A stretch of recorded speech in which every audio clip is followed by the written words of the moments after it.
Okay, so I am a little sick. My throat is weird. I'm also in a different setup from last time with a little bit of swag. First, the last video I did of 1 minute, I'm really hot. Okay, this is better. The last video I did was on Megan Ann, and it was a blind react. Since then, she has had another video, but before I react to that video, I want to react to Sam at Every Size.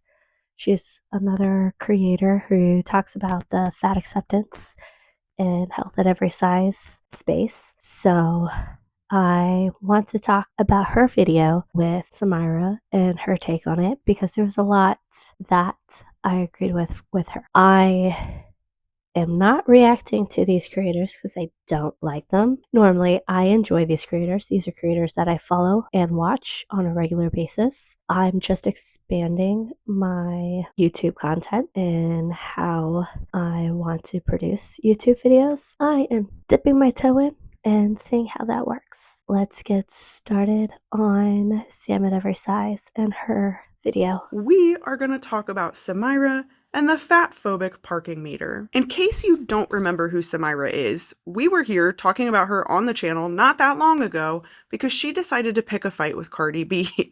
And when Cardi B chose to respond to her personally, stitching her videos, telling her to stop crying and to eat a cupcake, Samyra decided, I should just go ahead and take myself off of the internet. And so many people were like, okay, she's taking a hiatus. Hopefully she'll reflect and she'll come back to the internet and change her ways. Well, I'm here today to tell you that that did not happen. Not only is she back on the internet, she is back up to her same old shenanigans, and that is how we've ended up with the story of a fat-phobic parking meter. That's right, a fat-phobic parking meter has broken the internet, specifically TikTok, but it has broken it. And we, as always, are here to sift through this nonsense together. So let's go ahead and just get into it with this parking meter. Why is there diet culture on the parking meters? Why do we have on the parking meters, sometimes I diet, don't feed me on the following holidays? Why are we promoting fat phobia and diet culture even on the parking meters in LA? It gets to a point. It really does get to a point. This is an issue and this needs to be fixed. West Hollywood, this is actually disgusting. Yeah, that is it. That is all it took to break the internet, because Samyra posted this pretty short video about this sticker and people lost their minds. There were people on Samyra's side saying absolutely 100% this is fat phobic and diet culture improves that we're moving back towards the early 2000s, and other people were like, it's not that deep. It's literally playing off of Feed the Meter. It's not that deep. And the internet was set so ablaze that today, 2 weeks later, people are still going back and forth. Even Samyra herself is continuing to make content about the parking meter. And her responses are exactly what you would expect. Telling people to go read a book. The parking meter, let's talk about it. But actually, let's read about it. Now, I am not giving these recommendations for anybody who is determined to be dense and misunderstand anything that I am saying. I am recommending these books to people who genuinely would like to unlearn fat phobia and diet culture. And if that sounds like you, I really do recommend starting with Fearing the Black Body by Sabrina Strings. It talked about the racial origins of fat phobia. Yes, racism and fat phobia do intersect, as everything does. And another great book that talks about that same thing is Belly of the Beast by Deshaun L. Harrison. There are so many other books that talk about this topic. These are just some of them. And of course, I understand why people don't think the parking meter is an issue, because we have been conditioned to think that fat phobia isn't an issue. To think that fat phobia doesn't even exist. It is alive and well. So happy reading. Or to those of you who are not going to partake, do whatever you want. I don't know. Do what you gotta do to convince yourself that fat phobia don't exist. Responding to imaginary comments to continue to fuel the flames. Oh, y'all thought it was just on one parking meter? No. It is on every single parking meter over here. I was just on Melrose and now I'm on Santa Monica Boulevard. And guess what? It's over here and over here. And now I'm on Sunset Plaza. And guess what? It's also over here by the Oppenheim Group over here. And it's also over here, right across from Skims, who does, by the way, make a 4 eggs. So, of course, I would go into the store and expect they would have the 4X that they make. Let's go back to Melrose. Over here, right in front of Lululemon. And this is the one I was at the first time. They are literally everywhere. So do with that what you will. And then even going as far as to triple down, telling people not only should they read books, here's a children's book for you. Regardless of the parking meter, you should be reading about fat phobia. And I know I already gave some book recs, but there is one more I'd like to recommend. I'm looking for a children's book. Okay, it's called Big by Vashti Harrison. Perfect, thank you. Now, what I really love about this book is that it shows how language affects people, especially at such a young age. So I really do think this should be in all school libraries, if it isn't already. And it should probably be in some adult libraries too. Wowee, there is so much for us to unpack here. Because the thing that started this whole thing was a sticker on a parking meter. And that sticker said, I agree. It is very, it does appear that she's talking down to her audience when she brings up a child's book for a recommendation because, you know, we're too stupid to understand other literature. So I think that's a great point that Samyra Versailles makes on the situation. "Times I diet, don't feed me during these holidays." That's saying during these holidays, you don't have to put coins in the meter. That is what this signage is saying. And I've said this before, and I'm going to double down and say it again. I think that Samyra is smart. And so seeing someone who is smart and Harvard educated not understand this sign just kind of blew my mind a little bit. And it does make a larger point, but I don't think it's the point that Samyra is trying to make, because what this told me watching all of this fallout happen is that this is incredibly bad marketing. And again, not for the reason that Samyra has listed. It's bad marketing because people don't understand it. Clearly, the younger generations have been so disconnected from that idiom that they don't even know that that's what it's referencing. Okay, again, another thing that I agree with Samyra Versailles. Samyra is smart. She knows what she's doing when she makes her content on social media. She knows she's going to get reactions and engagement and people talking about her videos. That's why she makes the videos. If your videos didn't get any traction, then you wouldn't continue making those videos unless it's a hobby. But for Samyra, I doubt it's a hobby. She is very smart and she knows what she's doing. Samyra Versailles is also bringing up a great point about the term feed the meter and how it has phased out in the new generations. It's no longer a term that the younger generation is familiar with, so it's no longer relevant or applicable or something that is understood by the general audience. So we'll continue and we'll let her cook. But know that that's what it's referencing.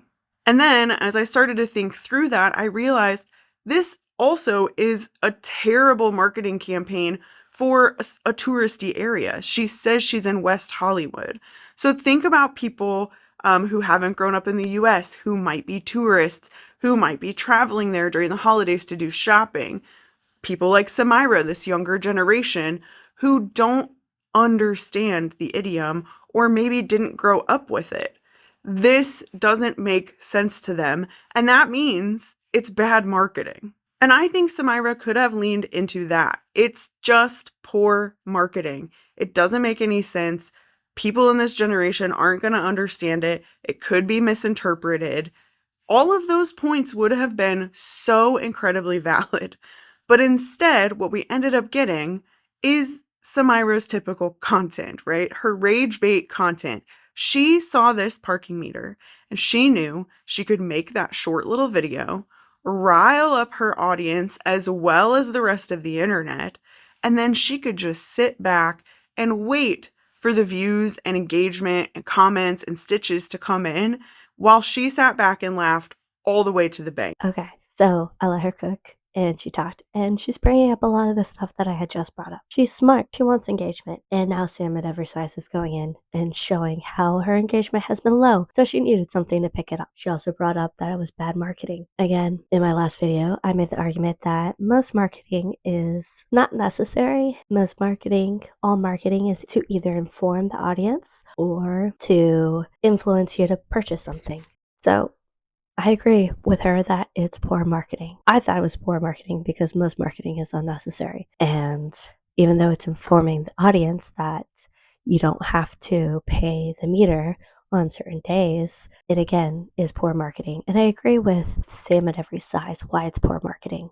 It's poor marketing because the term feed the meter is no longer a recognized or known term in the younger generation, and it is possible that tourists also are unfamiliar with the term. I don't necessarily agree with Megan Ann with her justification and reasoning why it was poor marketing. I think Sam at Every Size makes a much better argument and provides a more solid foundation and platform why it's poor marketing, because that idiom is no longer recognized. Therefore, that play on words no longer makes sense. That has a stronger argument than people don't diet during the holidays, in my opinion. Okay, so that was the majority of what I wanted to talk about with Sam at Every Size. Now I will go through and react at Megan Ann. I have already watched this video. The reason why I'm reacting is so that I can gauge with you guys if whether or not she is still presenting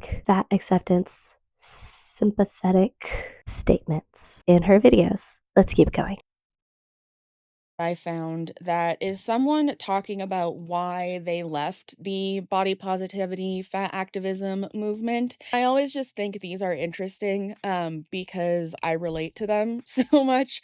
And yeah, let's just get into that. Okay, so she's doing a fat activism reaction. We'll see how she reacts to them. I do want to preface to say that I'm not making these videos to direct any hate towards any of these content creators. I appreciate their content and I am a viewer. I am just trying to expand my YouTube videos and what I make YouTube videos on. I'm not making these to send hate to Megan Ann or to Sam at Every Size. I'm not doing this to harass, bully, or cause anyone to harass and bully these individuals. I am just stating my opinion on how they react to commentary, how they comment, and how they react to other public figures within the health at every size and fat acceptance space. Just want to put that out there. Let's keep going. Because you somehow think that that's a bad thing, we've lost the plot. I was in deep with the fat positive, body positive, fat liberation movement for a really long time. And I left. I packed up. And that's because I felt like it got so nasty, so mean, untethered from reality, and that the goalpost was just constantly moving. A lot of people in it who I think encourage people to not seek medical professional help for health conditions, or just like flat out deny science and pick and choose when to apply science. I also think that there is a little bit of a victim culture within it that it has created. And I think some of the leaders of at least the online movement, I'm going to be honest, are mean girls. And I think that because some of these people are creators online and have their income tied to it, they kind of almost become incentivized to create more extreme takes, right? Because either like that's how they grow their audience. I left and I don't like feel particularly bad about it, but I have gotten some very interesting feedback about my choice to do that. I've written a little bit about it here on my website. I don't know, just it's such a like interesting world. Okay, so this is from a creator named Honey Whipped Feta, and he's talking about her experiences and why they left the body positivity fat activism movement.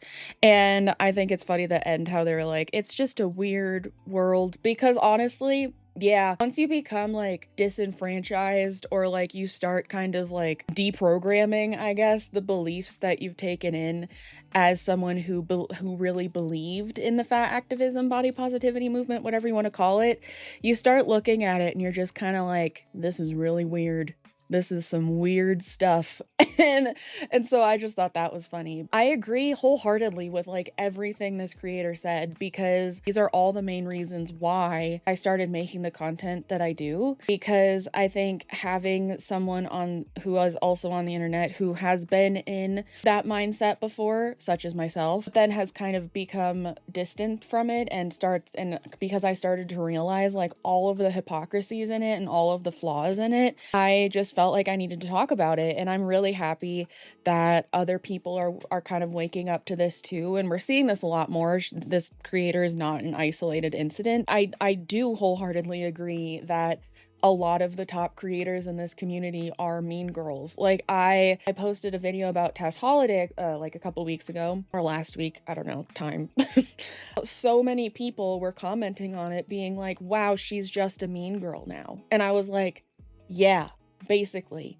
And I think she has been for a long time, but I think she's just getting more and more bitter about certain things, so it's coming off even more than it ever has. But I really do think that a lot of the creators in this community are mean girls, and they are judgmental, and they do body shame people just in the opposite way that they've experienced body shaming, which also doesn't help anything.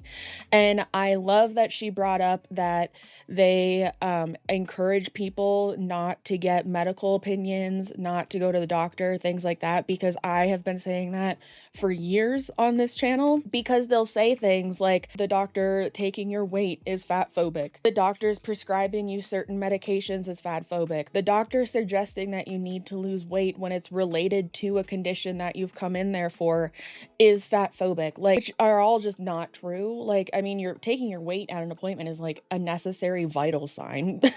It's something that I started noticing a long time ago, and now it's just even more like overt in the way that they do it. It used to be pretty, like, I'd say under the radar, I guess, but now they're just so loud about it. I really do think in a lot of ways it is discouraging people from going to the doctor when like they really need to. Do I think that fat people are discriminated against in the medical system? Absolutely. Because that's such a known thing, I understand not wanting to go to the doctor, and like going to the doctor could be scary. Okay, so right now, she is very much talking against fat acceptance and fat phobia, and talking against fat phobia in the way that not everything is inherently fat phobic. Like the doctor taking your weight is not fat phobic. It is a vital sign that they need in order to provide care in a lot of different instances. This seems very different from her previous video, in my opinion, because in the last video, she was saying that fat phobia is alive and well, and that skinny toxic culture is picking up and being a huge issue. I think that people are trying to maintain or gain a healthy weight size, and I think that thinking anything that is inherently negative towards you as fat phobic fails to acknowledge any other factors that could play into why someone is treating you poorly. Her tone in this video is slightly different from the last one, in my opinion, and that's the reason. The way she talked about fat phobia in the previous one and the way she's talking about fat phobia now. Of course, two things could be true. She could use her lived experiences as anecdotal evidence, but again, that's still anecdotal, and it doesn't inherently mean that it's related. It could just be coincidental. I agree. The victim mentality is the mentality that if someone is treating you poorly and you happen to be fat, they must be treating you poorly because you're fat. That's victim mentality. Sometimes there's just asshole people in the world and they just treat everyone poorly. And that's how they are. And it's not because you're fat. It is my opinion that stating being fat and having medical neglect or not being taken seriously in the medical field could lead people to have confirmation bias that all medical professionals do not take you seriously if you're overweight. I don't believe that's the case, and that's the reason why a second opinion is always an option in the medical field. And doctors practice medicine. They are not all knowing. Medicine is ever evolving. My opinion that when she says there is bias in the medical field against fat individuals, it could create confirmation bias that all doctors cannot help fat people, and fat people have a reason and justification to avoid doctors. Everyone should see a doctor. No one should avoid a doctor. This sentiment is more along the lines of fat phobia existing and being the reason why you're treated poorly in society. I could be misinterpreting what she's saying, but to me, it is my understanding that she is implying that fat phobia and weight discrimination and being treated poorly because of your weight is a discrimination that can be altered by your decision. I know there are biases, there's weight biases amongst people, and I understand that average public space is made for the average sized person. And if you are not within those means of being the average person, whether you are too big or too small, society and public spaces are meant to accommodate the majority of individuals. Looking at today, so let's just get into more of those. I just posted a collection of my most recent colourful fits because it's winter and I wanted to see some colour. And I captioned it, I'm a fat woman who loves colourful fashion. And most people get it, but there are far too many people in the comments who have a problem with me using the word fat to describe myself. So I have a number of comments like, you need to rephrase that. You're a gorgeous woman. You misspelled fab. You're fabulous. You're fabulous. You replace fat with sexy and I'm game. No, I said what I said. Clearly, these pictures are of a woman who is confident and self-assured and has got great fashion sense.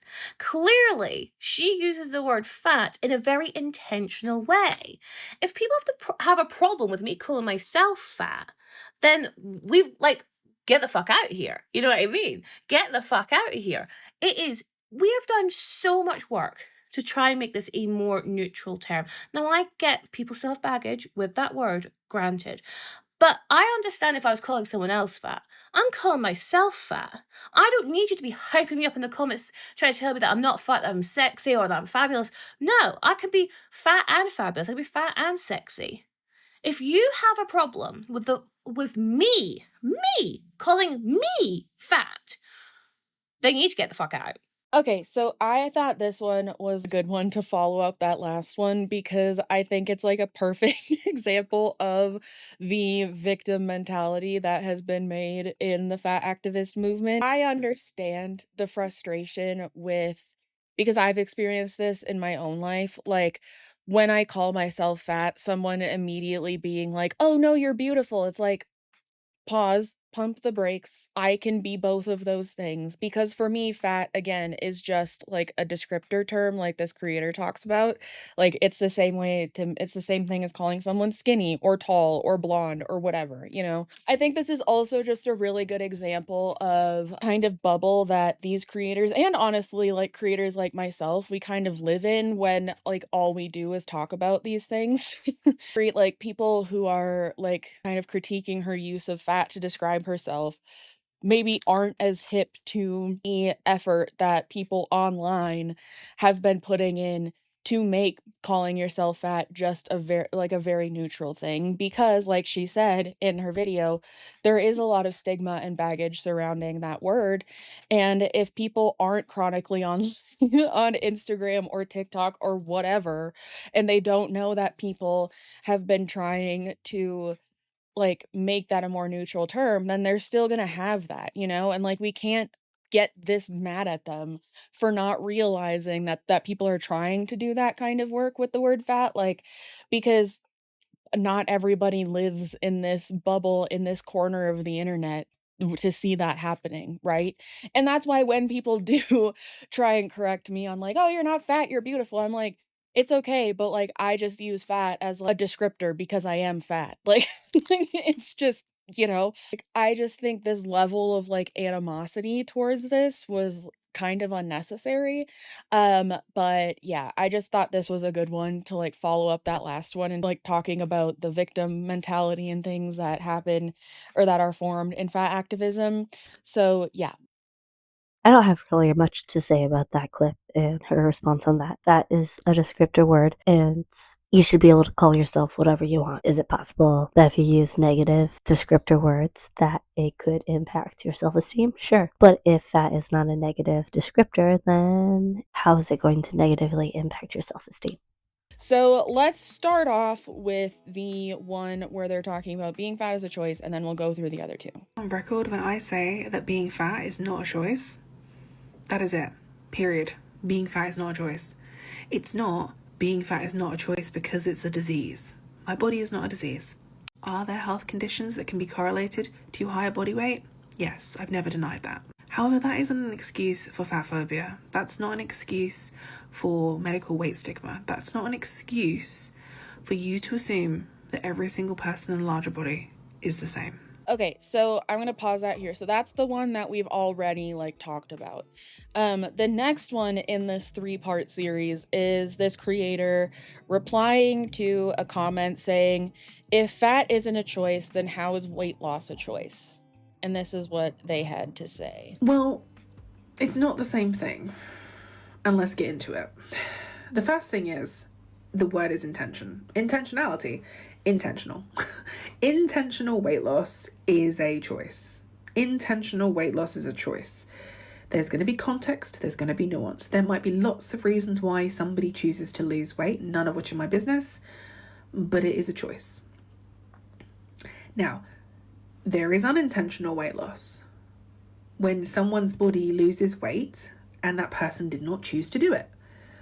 And there are a myriad of factors that could cause that. And I think as a society, we are more than willing and able to accept that it's not down to one thing, that people might lose weight unintentionally for many different reasons. I'm not saying that there's not medical bias or there's not stigma. I'm not saying any of that because, again, context, nuance, which is completely fucking lost on this app. But what I am saying is that generally as a society, if we say that there are lots of different reasons, lots of factors as to why somebody's body might unintentionally lose weight, we will accept that. We will accept that.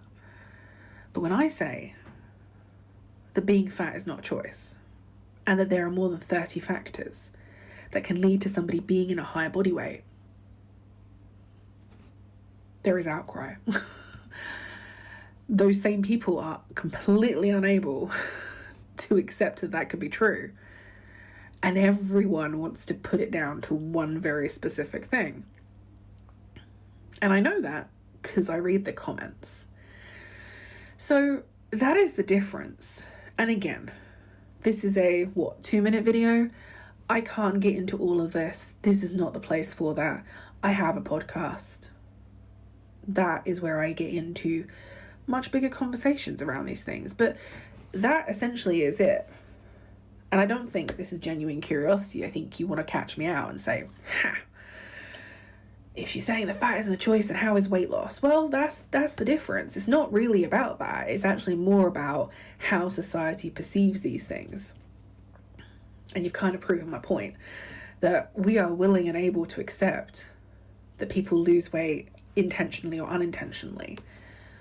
But as a society, we are unable to accept that people could be in larger bodies and it is out of their control and it might not be that simple. So that's her response to the first comment that she responded to on that video. And then I think there was a comment on this video that she responds to next. So let's watch that.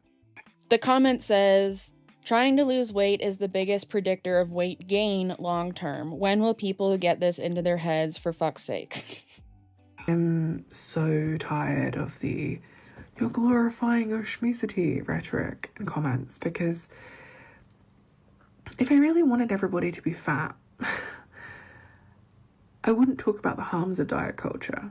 I wouldn't talk about the discrimination that fat people experience in society, because that doesn't sound like a whole lot of fun, does it? All I'd have to actually do is talk about intentional weight loss and dieting, because as Sappho says, trying to lose weight is the biggest predictor of weight gain long term.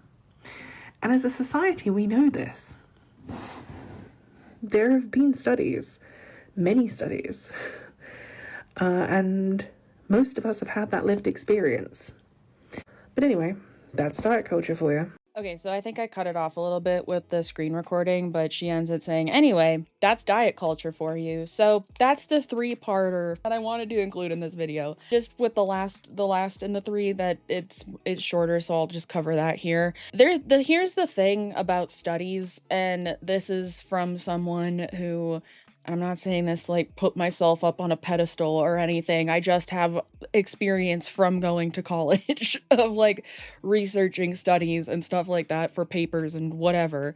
You can find a study match what you are trying to say relatively easily. It all kind of comes down to who's doing the study to like figure out what one is more accurate or has more weight to it than any other ones. And so yeah, you can find a study to back up any opinion pretty much. I know that fat activists like to run with the statistic of like something like 98% of diets fail, whatever. Like I say whenever I talk about that on this channel, diets, fad diets, crash diets, sure, but just like lifestyle changes, not necessarily. And I know plenty of people who have lost a significant amount of weight and have kept it off over a long period of time, like a decade plus. So that's what I had to say about that third one. But the second one, where she's talking about where being fat isn't a choice, but losing weight is because it's an intentional choice, unless it's because of like an illness or something like that. That's the main one that I wanted to talk about. Because I am of the belief that are there so many contributing factors to someone becoming fat, especially if you've been fat your entire life and that's like all you've known? Absolutely. I think there's a lot of factors that contribute to someone becoming fat. So I can understand that to a certain extent, especially if you've become fat, if you've been fat your entire life and it's kind of just how you've always been. I can understand with the thought process of saying that being fat isn't a choice there. But I do think when you become an adult, if we're using that as the case that like you've been fat your whole life, when you become an adult and you're fat and you choose to stay that way, that's a choice, personally. Because I think just like choosing to lose weight is a choice, not choosing to lose weight is also a choice. And I don't care, and I say this on my channel all the time, I don't care what you choose to do, okay? You do what's best for you and your life, so long as it's not harming yourself or other people. Do I think if your fatness, if you being like super morbidly obese isn't impacting you now, it's kind of just a matter of like, it's not affecting you yet? Yes, but you do what you want to do. I don't care. It doesn't affect me. So that's yo-yo dieting culture. As I said in my last video, diet is not inherently a bad word. Diet is what you eat. Dieting is a verb and is often associated with diet culture and diet yo-yoing. Your diet is what you eat. Whether you keep a consistent diet or you alter your diet, diet is what you eat.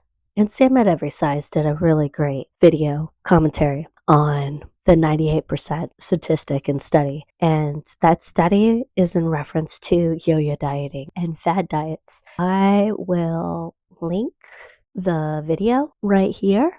Great video. Love Simon Every Size. Really happy for her and everything that she's been able to accomplish so far. I think the problem is everyone, they assume that they're not the average Joe Smo and that they are the 1% that needs the nuance and has extenuating circumstances that prevent them from losing weight. When in most cases, it's not realistic. It's not reality. It's not the case. Okay, so this is about the end of her video. So in her earlier videos, she was very much about talking against or making points against the points that most fact activists were making. Now it seems like she's shifting a little bit, that she's becoming more sympathetic. I think that she is slipping back into some of the thought processes that Health at Every Size and fat activism usually talks about, but is in denial about agreeing with those points. Because in her videos, she does agree with some significant points that have significant impact and the ability to create confirmation bias for very young audience members who may not be wanting to look for contradiction or critically and constructively dissect why something may be or may not be, but looking for that confirmation bias, and her presenting herself as a anti-fat activist, anti-health at every size commentator, and then making some points or agreeing with some points and validating some of these points, like fat phobia existing in society and being the reason why you're being treated poorly, about doctors potentially not taking you seriously because of your weight, or even about that 1% that is unable to control their weight because of nuance. And young audience members can grasp on those ideas and those topics and use that as confirmation bias onto why they should stay in the fat acceptance and health at every size. And when a commentary creator that is anti-fat acceptance is agreeing with some fat acceptance rhetoric, then that again, it's like, well, it can't be all bad because this person is agreeing with it and they're anti-fat acceptance. See what I'm saying? So that's my thoughts on Sam at Every Size and on Megan Ann's new video. I love Sam at Every Size. Completely recommend her. Absolutely. And Megan Ann, she was one of my favorite creators. I do enjoy some of her takes. I do enjoy her personality and her comments. I am concerned with some of the points that she's making, and I am concerned that she is slipping back into the thoughts and mentalities of fat acceptance and health at every size. I know she's had some personal stuff recently, and I wish her all the best. And I really hope that she continues to focus on her health. And like she used to say in her intros, drink your water, take your meds, be healthy. I wish her the best, and I hope she understands the influence and the reach that she has when she makes her content. And that's all I have.